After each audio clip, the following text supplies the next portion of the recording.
Subscription के button को दबाइए और बेल आइकन पर क्लिक कीजिए ताकि आपको तमाम वीडियोस फौरन मिलती रहें और वीडियो पसंद आने की सूरत में इसे लाइक, शेयर और कमेंट करना मत भूलिए। हजरत खालिद का जहन पीछे से पीछे जा रहा था। घंटियों की मुतरन्नम आवाजें उन्हें माजी से निकाल लाईं। उन्होंने दाएं बाएं देखा, बाएं तरफ वसी नशेब था। खालिद ऊपर ऊपर जा रहा था। नीचे 4 ऊंट चले आ रहे थे। ऊंट एक दूसरे के पीछे थे। उनके पहलू में एक घोड़ा था। ऊंटों पर 2 औरतें, चंद बच्चे और 2 आदमी सवार थे। ऊंटों पर सामान भी लदा हुआ था। घुड़सवार बूढ़ा आदमी था। ऊंट की रफ्तार तेज थी। खालिद ने अपने घोड़े की रफ्तार कम कर दी। ऊंटों का ये मुख्तसर सा काफिला उसके करीब आ गया। बूढ़े घुड़सवार ने उसे पहचान लिया। तुम्हारा सफर आसान हो वलीद के बेटे। बूढ़े ने बाजू बुलंद करके लहराया और बोला, नीचे आ जाओ, कुछ दूर इकट्ठे चलते हैं। हजरत खालिद ने घोड़े की लगाम को एक तरफ झटका दिया और हल्की सी ईड़ लगाई। घोड़ा नीचे उतर गया। खालिद ने अपना घोड़ा बूढ़े के घोड़े के पहलू में ले जाकर खुशी का इजहार किया और कहा, अबू जुरैज, और ये सब तुम्हारा खानदान है? हाँ, अबू जुरैज ने कहा, क्या ये सही नहीं कि मोहम्मद सल्लल्लाहु अलैहि वसल्लम को लोग नबी मानते ही चले जा रहे हैं? क्या ऐसा नहीं होगा कि एक रोज मदीना वाले मक्का पर चढ़ दौड़ेंगे और अबू सुफियान उनके आगे हथियार डाल देगा? सरदार अपनी शिकस्त का इंतकाम लेना जरूरी नहीं समझता, वो हथियार डालने को भी बुरा नहीं समझेगा।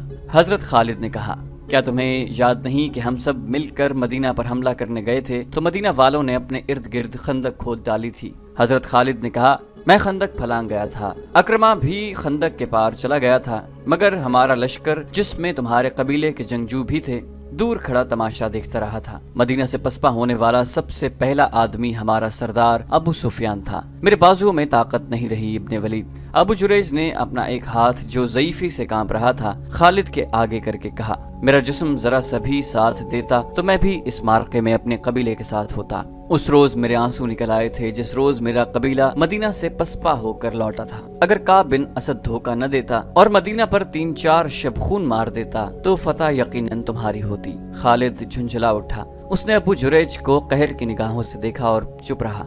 क्या तुमने सुना था कि जुहावा यहूदन ने तुम्हारे कबीले के एक आदमी जुरैद बिन मुसय्यब को मोहम्मद सल्लल्लाहु अलैहि वसल्लम के कत्ल के लिए तैयार कर लिया था? अबू जुरैज ने पूछा, हाँ। हजरत खालिद ने कहा, सुना था, और मुझे ये कहते हुए शर्म आती है कि जुरैद बिन मुसय्यब मेरे कबीले का आदमी था। कहाँ है वो 1 साल से ज्यादा अरसा गुजर गया है, उसका पता नहीं चला। मैंने सुना था कि जुहावा यहूदन उसे अपने साथ यहूदी जादूगर लैस बिन मोशान के पास ले गई थी और उसने जुरैद को मोहम्मद के कत्ल के लिए तैयार कर लिया था, नाउजुबिल्लाह। मगर मुसलमानों की तलवारों के सामने लैस बिन मोशान का जादू जवाब दे गया। जुरैद बिन मुसय्यब मुसलमानों के हाथों कत्ल हो गया। बनु कुरैज़ा में से जिंदा भाग जाने वाले सिर्फ 2 थे, लैस बिन मोशान और जुहावा। सिर्फ लैस बिन मोशान जिंदा है और जुरैद और जुहावा वो बदरूहें बन गए थे। अबू जुरैज ने कहा, मैं तुम्हें उनकी कहानी सुना सकता हूँ। तुमने जुहावा को देखा था, वो मक्का की ही रहने वाली थी। अगर तुम कहोगे कि उसे देखकर तुम्हारे दिल में हलचल नहीं हुई थी और तुम अपने अंदर हरारत सी महसूस नहीं करते थे, तो खालिद मैं कहूंगा कि तुम झूठ बोल रहे हो। क्या तुम्हें किसी ने नहीं बताया था कि मदीना पर हमले के लिए गुतफान अहले कुरैश से क्यों जा मिला था और दूसरे कबीले के सरदारों ने क्यों अबू सुफियान को अपना सरदार तस्लीम कर लिया था? ये जुहावा और उस जैसी 4 यहूदनों का जादू चला था। घोड़े और ऊंट चले जा रहे थे। ऊंट की गर्दनों से लटकती हुई घंटियां बूढ़े अबू जुरैज के बोलने के अंदाज में जलतरंग का तरन्नुम पैदा कर रही थी। खालिद इन्हिमाक से सुन रहा था। जुरैद बिन मुसय्यब जुहावा के इश्क का असीर हो गया था। अबू जुरैज कह रहा था, तुम नहीं जानते इब्ने वलीद, जुहावा के दिल में अपने मज़ाहिब के सिवा किसी आदमी की मोहब्बत नहीं थी। वो जुरैद को अपने तिलिस्म में गिरफ्तार करके अपने साथ ले गई थी। मैं लैस बिन मोशान को जानता हूँ। जवानी में हमारी दोस्ती थी। जादूगरी और शोबदाबाजी उसके बाप का फन था। बाप ने ये फन उसे विरसे में दिया था। तुम मेरी बात सुन रहे हो वलीद के बेटे, या उकता रहे हो? अब मैं बातों के सिवा कुछ नहीं कर सकता। हजरत खालिद हंस पड़े और बोले, सुन रहा हूँ अबू जुरैज, गौर से सुन रहा हूँ। ये तो तुम्हें मालूम होगा कि जब हमारे लश्कर को मुसलमानों की खंदक और आंधी ने मदीना का महासरा उठाकर पसपाई पर मजबूर कर दिया था, तो मोहम्मद सल्लल्लाहु अलैहि वसल्लम ने बनु कुरैज़ा की बस्ती को घेर लिया था। अबू जुरैज ने कहा, लैस बिन मोशान और जुहावा जुरैद बिन मुसय्यब को वहीं छोड़कर निकल भागे। हाँ अबू जुरैज, हजरत खालिद ने कहा, मुझे मालूम है कि मुसलमानों ने बनु कुरैज़ा के तमाम मर्दों को कत्ल कर दिया और औरतों और बच्चों को अपने साथ ले गए थे। मैं जानता हूँ तुम मेरी बातों से उकता गए हो। अबू जुरैज ने हंसते हुए कहा, तुम मेरी पूरी बात नहीं सुन रहे हो। मुझे ये बात वहाँ से सुनाओ। हजरत खालिद ने कहा, जहाँ से पहले मैंने नहीं सुनी। मैं वही तक जानता हूँ कि जुरैद बिन मुसय्यब उसी पागलपन की हालत में मारा गया था जो उस बूढ़े यहूदी शोबताबाज ने उस पर तारी किया था, और खुद युहावा को साथ लेकर वहाँ से भाग निकला था। अबू जुरैज ने कहा, फिर यूं हुआ कि उहद की पहाड़ी के अंदर जो बस्तियां हैं, वहाँ के रहने वालों ने एक रात किसी औरत की चीखें सुनी।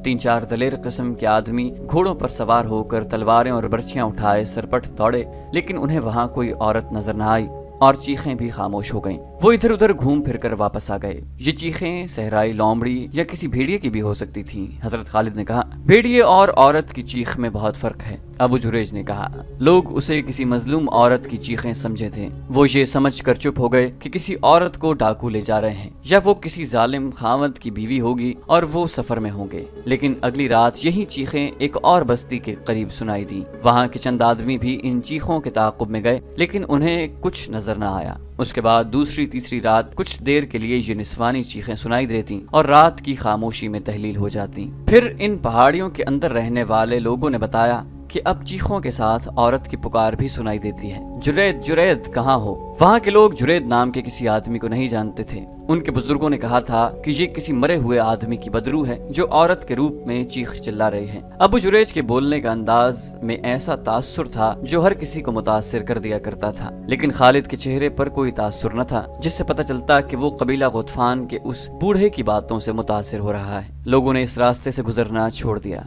जहाँ ये आवाजें उमूमन सुनाई दिया करती थीं। अबू जुरैज ने कहा, एक रोज यूं हुआ कि 2 घुड़सवार जो बड़े लंबे सफर पर थे, एक बस्ती में घोड़े सरपट दौड़ाते पहुंचे। घोड़ों का पसीना यूं फूट रहा था जैसे वो पानी में से गुजर कर आए हों। हांफते कांपते सवारों पर खौफतारी था। उन्होंने बताया कि वो एक वादी में से गुजर रहे थे कि उन्हें किसी औरत की पुकार सुनाई दी। जुरैद ठहर जाओ, मैं आ रही हूँ। उन घुड़सवारों ने उधर देखा जिधर से आवाज आ रही थी। एक पहाड़ी की चोटी पर एक औरत खड़ी उन घुड़सवारों को पुकार रही थी। वो थी तो दूर लेकिन जवान लगती थी। वो पहाड़ी से उतरने लगी तो दोनों घुड़सवारों ने डर कर ईंट लगा दी। सामने वाली चट्टान घूमती थी। घुड़सवार उसके मुताबिक वादी में घूम गए। उन्हें 3-4 मजीद मोड़ मुड़ने पड़े। घबराहट में वो रास्ते से भटक गए थे। वो एक और मोड़ मुड़े तो उनके सामने 30-40 कदम दूर एक जवान औरत खड़ी थी जिसके बाल बिखरे हुए थे और वो नीम बरहना थी। उसका चेहरा लाश की मानिंद सफेद था। घुड़सवारों ने घोड़े रोक लिए। औरत ने दोनों बाजू उनकी तरफ फैलाकर और आगे को दौड़ते हुए कहा, मैं तुम दोनों के इंतजार में बहुत दिनों से खड़ी हूँ। दोनों घुड़सवारों ने वहीं से घोड़े मोड़े और ईंट लगा दी। बूढ़ा जुरैज बोलते बोलते खामोश हो गया। उसने अपना हाथ हजरत खालिद की रान पर रखा हुआ और बोला, मैं देख रहा हूँ कि तुम्हारे पास खाने के लिए कुछ नहीं है। क्या ये अच्छा नहीं होगा कि हम कुछ देर के लिए रुक जाएं? फिर न जाने तुम कब मिलो। तुम्हारा बाप वलीद बड़ा जबरदस्त आदमी था। तुम मेरे हाथों में पैदा हुए हो। मैं तुम्हारी खातिर तवाज़ो करना चाहता हूँ। रोको घोड़े को और उतर आओ। ये काफिला वहीं रुक गया। वो किसी मरे हुए आदमी या औरत की बदरू ही हो सकती थी। अबू जुरैज ने भुना हुआ गोश्त हजरत खालिद के आगे रखते हुए कहा, खाओ वलीद के बेटे। फिर एक खौफनाक वाकया हो गया। एक बस्ती में एक अजनबी इस हालत में आन गिरा कि उसका चेहरे पर लंबी लंबी खराशें थीं जिनसे खून बह रहा था। उसके कपड़े फटे हुए थे और जिस्म पर भी खराशें थीं। वो गिरते ही बेहोश हो गया। लोगों ने उसके जख्म धोए और उसके मुंह में पानी डाला। वो जब होश में आया तो उसने बताया कि वो 2 चट्टानों के दरमियान से गुजर रहा था कि एक चट्टान के ऊपर से एक औरत चीखती चिल्लाती इतनी तेजी से उतरी जितनी तेजी से कोई औरत नहीं उतर सकती थी। ये आदमी इस तरह रुक गया जैसे दहशत ज़दगी ने उसके जिस्म की कुव्वत सल्ब कर ली हो। वो औरत इतनी तेजी से आ रही थी कि रुक न सकी। वो उस आदमी से टकराई और चीख नुमा आवाज में बोली, तुम आ गए जुरैद, मैं जानती थी तुम जिंदा हो, आओ चलें। उस शख्स ने उसे बताया कि वो जुरैद नहीं, लेकिन वो औरत उसे बाजू से पकड़कर घसीटती रही और कहती रही, तुम जुरैद हो, तुम जुरैद हो। उस शख्स ने उससे आजाद होने की कोशिश में उसे धिक्का दिया। वो गिर पड़ी और उठ खड़ी हुई। ये आदमी उसे कोई पागल औरत समझकर वहीं खड़ा रहा। वो इस तरह उसकी तरफ आई कि उसके दांत भेड़ियों की तरह बाहर निकले हुए थे और उसने हाथ इस तरह आगे रखे थे कि उसकी उंगलियां दरिंदों के पंजों की तरह टेढ़ी हो गई थी। वो आदमी डर कर उल्टे कदम पीछे हटा और एक पत्थर से ठोकर खाकर पीठ के बल गिरा। ये औरत इस तरह उस पर गिरी और पंजे उसके चेहरे पर गाड़ दिए जैसे भेड़िया अपने शिकार को पंजों में दबोच लेता है। उसने उस आदमी का चेहरा नोच डाला اس نے اس عورت کو دھکا دے کر پرے کیا اور اس کے نیچے سے نکل آیا، لیکن اس عورت نے اپنے ناخن اس شخص کے پہلو میں اتار دیے اور اس کے کپڑے بھی پھاڑ دیے اور کھال بھی بری طرح زخمی کر دی۔ اس زخمی نے بتایا کہ اس عورت کی آنکھیں اور منہ سے شعلے سے نکلتے ہوئے محسوس ہوتے تھے، وہ انسانوں کے روپ میں آیا ہوا کوئی درندہ تھا۔ اس آدمی کے پاس خنجر تھا، لیکن اس کے ہوش ایسے گم ہوئے کہ وہ خنجر نکالنا بھول گیا۔ اتفاق سے اس آدمی کے ہاتھ میں اس عورت کے بال آ گئے، اس نے بالوں کو مٹھی میں لے کر زور سے جھٹکا دیا، وہ عورت چٹان پر گری۔ یہ آدمی بھاگ اٹھا، اسے اپنے پیچھے اس عورت کی چیخیں سنائی دیتی رہیں۔ اسے بالکل یاد نہیں تھا وہ اس بستی تک کس طرح پہنچا ہے۔ وہ ان خراشوں کی وجہ سے بے ہوش نہیں ہوا تھا، اس پر دہشت سوار تھی۔ پھر دو مسافروں نے بتایا کہ انہوں نے راستے میں ایک آدمی کی لاش پڑی دیکھی ہے جسے کسی درندے نے چیر پھاڑ کر ہلاک کیا ہوگا۔ انہوں نے بتایا کہ اس کے کپڑے پھٹے ہوئے تھے اور تمام جسم پر خراشیں تھیں۔ اس جگہ کے قریب جس جگہ اس عورت کی موجودگی بتائی جا سکتی تھی، چھوٹی سی ایک بستی تھی۔ وہاں کے لوگوں نے نقل مکانی کا ارادہ کر لیا، لیکن یہودی جادوگر لیس بن موشان پہنچ گیا۔ اسے کسی طرح پتہ چل گیا تھا کہ ایک عورت اس علاقے میں جرید جرید پکارتی اور چیختی چلاتی رہتی ہے، اور جو آدمی اس کے ہاتھ آ جائے اسے چیر پھاڑ دیتی ہے۔ ابو جریج نے خالد کو باقی کہانی یوں سنائی۔ اسے بدروحوں کے علم کے ساتھ گہری دلچسپی تھی اور وہ لیس بن موشان کو بھی جانتا تھا۔ جب اسے پتہ چلا کہ یہودی جادوگر وہاں پہنچ گیا ہے تو وہ بھی گھوڑے پر سوار ہوا اور وہاں جا پہنچا۔ وہ اس بستی میں جا پہنچا جہاں لیس بن موشان آ کر ٹھہرتا تھا۔ ابو جریج بوڑھے لیس بن موشان نے اٹھ کر بازو پھیلاتے ہوئے کہا، تم یہاں کیسے آ گئے؟ میں یہ سن کے آیا ہوں کہ تم اس بدروح پر قابو پانے کے لیے آئے ہو۔ ابو جریج نے اس سے بغلگیر ہوتے ہوئے کہا، کیا میں نے ٹھیک سنا ہے کہ اس بدروح نے یا وہ جو کچھ بھی ہے 2-3 آدمیوں کو چیر پھاڑ ڈالا ہے؟ وہ بدروح نہیں میرے بھائی، لیس بن موشان نے ایسی آواز میں کہا جو ملال اور پریشانی سے دبی ہوئی تھی۔ وہ خدائے یہودا کی سچی نام لیوا ایک جوان عورت ہے۔ اس نے اپنی جوانی، اپنا حسن اور اپنی زندگی یہودیت کے نام پر وقف کر رکھی تھی۔ اس کا نام یوحاوا ہے۔ میں نے اسے مکہ میں 2-4 مرتبہ دیکھا تھا۔ ابو جریج نے کہا، اس کے جھوٹے سچے قصے بھی سنے تھے۔ یہ بھی سنا تھا کہ اس نے قریش کے ایک آدمی جرید بن مسیب کو تمہارے پاس لا کر محمد صلی اللہ علیہ وآلہ وسلم کے نعوذ باللہ قتل کے لیے تیار کیا تھا۔ پھر میں نے یہ بھی سنا تھا کہ تم اور یوحاوا مسلمانوں کے محاصرے پر سے نکل گئے تھے اور جرید پیچھے رہ گیا تھا۔ اگر یوحاوا زندہ ہے اور وہ بدروح نہیں تو وہ اس حالت تک کس طرح پہنچی ہے؟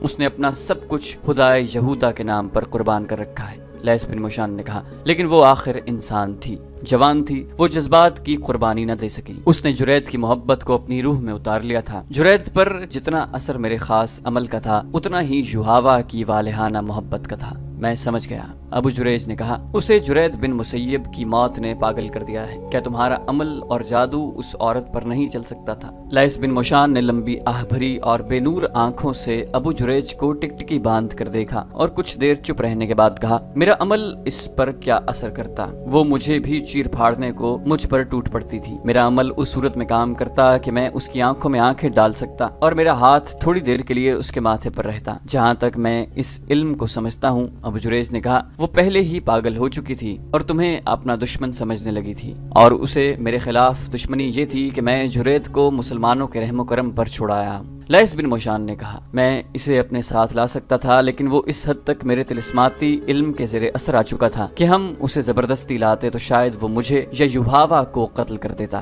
میں نے اس کے ذہن میں درندگی کا ایسا تاثر پیدا کر دیا تھا کہ وہ قتل و غارت کے سوا اور کچھ سوچ ہی نہیں سکتا تھا۔ اگر میں ایک درخت کی طرف یہ اشارہ کر کے کہتا کہ یہ ہے محمد صلی اللہ علیہ وسلم تو وہ تلوار اس درخت کے تنے میں اتار دیتا۔ مجھے یہ توقع بھی تھی کہ یہ پیچھے رہ گیا تو ہو سکتا ہے کہ محمد صلی اللہ علیہ وآلہ وسلم تک پہنچ جائے اور اسے قتل کر دے، لیکن وہ خود قتل ہو گیا۔ ابو جریج نے پوچھا، کیا تم اب یوحاوا پر قابو پا سکو گے؟ مجھے امید ہے کہ میں اسے اپنے اثر میں لے آؤں گا، لیس بن موشان نے کہا۔ کیا تم مجھے اس کام میں شریک کر سکو گے؟